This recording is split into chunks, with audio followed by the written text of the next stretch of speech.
Hi, I'm Fabiola Haru. I'm 47 years old and I'm a movement therapist in Wellington, New Zealand. Thank you for joining me this afternoon when I'm gonna talk to you about the myth of relaxation and my experience with cancer.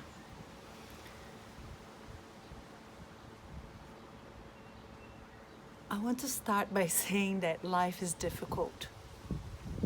Buddha said as one of his great noble truths that life is suffering. The problem is not that life is difficult. The problem is that we fail to recognize this and instead avoid confronting and growing from the challenges we must face. I want to talk to you about my observations over a quarter of a century as a movement therapist treating patients, many of whom are in pain from avoiding the confrontation with challenges that they must have. And I want to talk to you about my own challenges recently facing cancer. But my talk's not one of sorrow. Understanding and accepting that life is difficult is a key that opens the doors to growth, enrichment, and connection. I grew up in Brazil in a mixed breed home. My paternal grandparents were Japanese immigrants, Buddhists, and my mother's family Christian. My job has been a vocation as long as I remember. It is quite possibly some form of cellular memory from my great-grandmother, who cared for the sick at her home, dispensing herbal medicine, Vovó Iquinha. For as long as I remember, I have wanted to bring home the sick, the poor, and the suffering. But talk about abundance. In 1999, I met an extraordinary man who is filming me right now. Obrigada, Chris. And I've been living in New Zealand for almost 20 years. Thankfully, I have managed to hold space for the healer in me.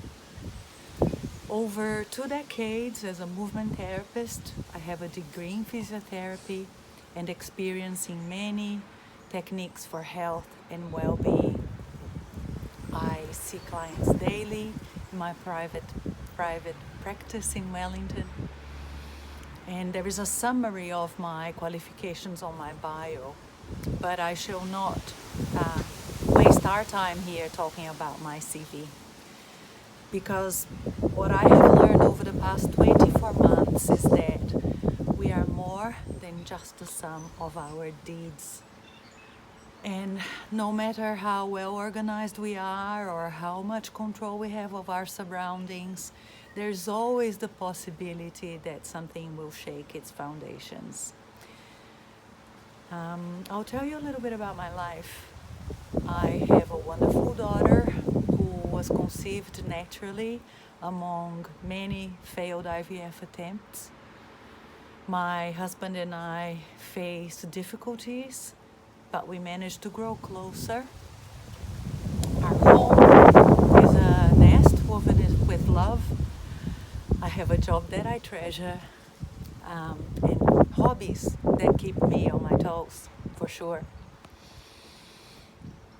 Life is so fulfilling that I fail to keep track of my own health. And when I blink, there's a tumor on my left breast, 7 centimeters large, and a constellation of metastasized lymph nodes. It's a mouthful. Cancer is my earthquake, stage 4. I lose ground. I hit bottom. Waking up after the mastectomy, I can remember the full-blown panic attacks. The first chemo session is brutal. My veins are untouchable. After many pricks, an ultrasound is required, and I am told I need a central line for the future treatments. It is intensely uncomfortable to ask for help, to spend long stretches of time in bed, feeling ill. The roles reverse, and I am the one in need of healing. So I'm lost for a while, until it dawns on me, it is time to take action. So I resort to natural therapies to control the side effects of my treatments. Acupressure and moxa are invaluable. So is meditation.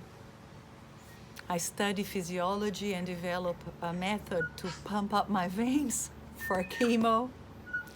I visualize opening up to the needles, my cells embracing the drugs, and in the end, no central line is required.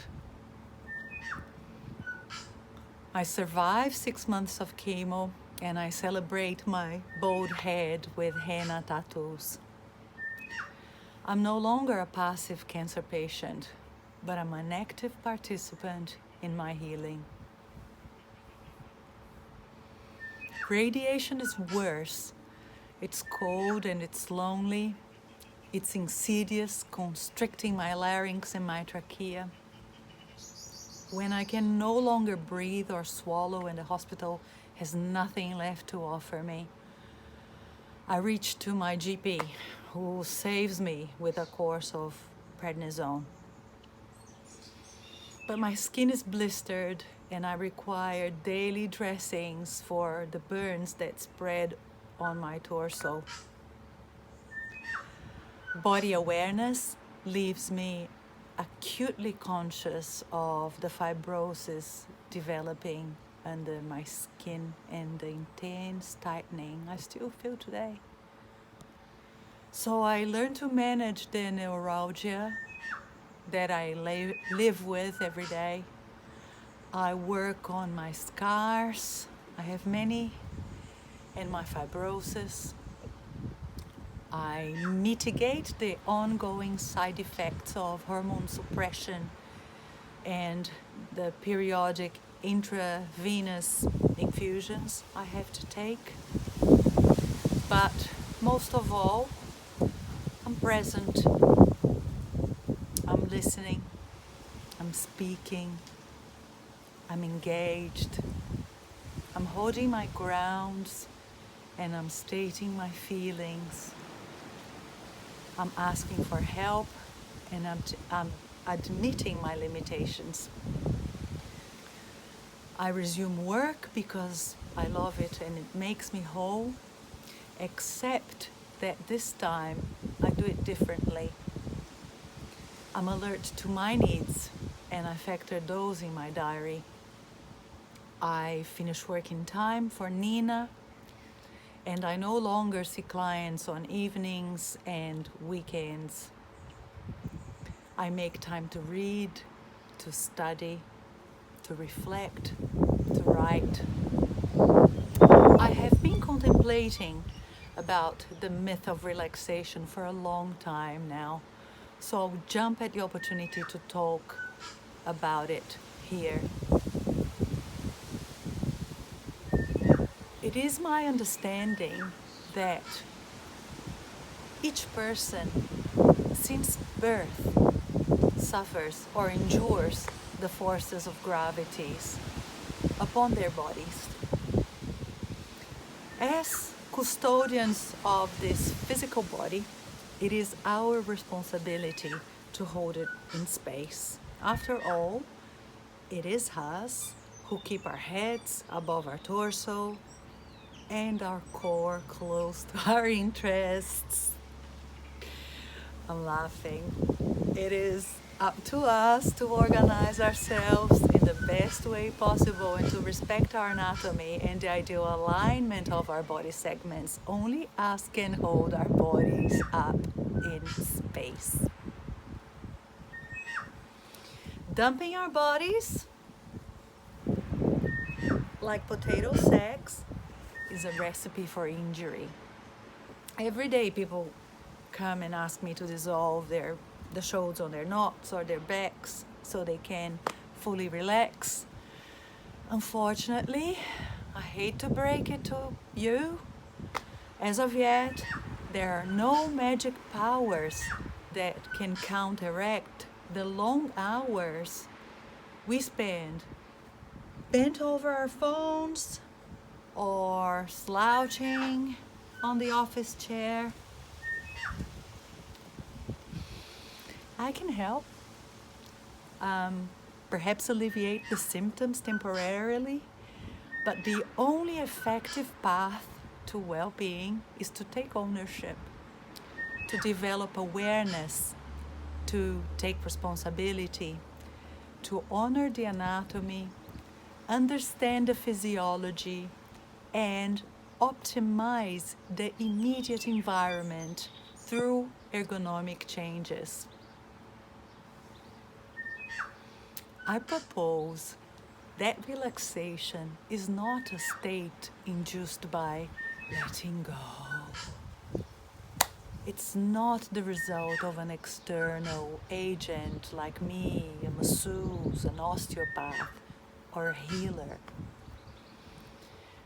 Relaxation does not originate in long sessions of stretching, because relaxation also requires strength. There's no off switch from being present in our bodies, aligned, and to respect our emotions and our environment. Relaxation is a state of bliss that takes place only when we are fully engaged within an organized physical structure. To be relaxed is to enjoy an active state of presence, tuning into the internal perceptions and sensations. That brings serenity and enables us forgetting about the physical body, inviting to an existence in a different plane. Enlightened, perhaps? Relaxed? We don't exist in a vacuum. Today, forests are burning, there's a pandemic out of control, the earth cries for help as native tribes suffer genocide. Refugees are kept in cages or die trying. There are wars, there's corruption, homophobia, racism, poverty. Relaxation seems a contradiction to me. Life is challenging, and we live in this complex reality where there's urgency for action, justice, and change. There's no disassociating from that. The presence in our physical bodies may bring the realization that action is required to rectify the wrongs in our society, like climate change or social inequality. So I propose here today that relaxation is not a stagnant concept. Relaxation is moving in compass, not only with ourselves, but also with our surroundings. I believe in the universal bond of sharing that connects all humanity. The concept of Ubuntu. I am because you are. Personally, I have realized that to be relaxed is to be actively involved in my posture, my health, my family, and my society. Thank you for listening to me today.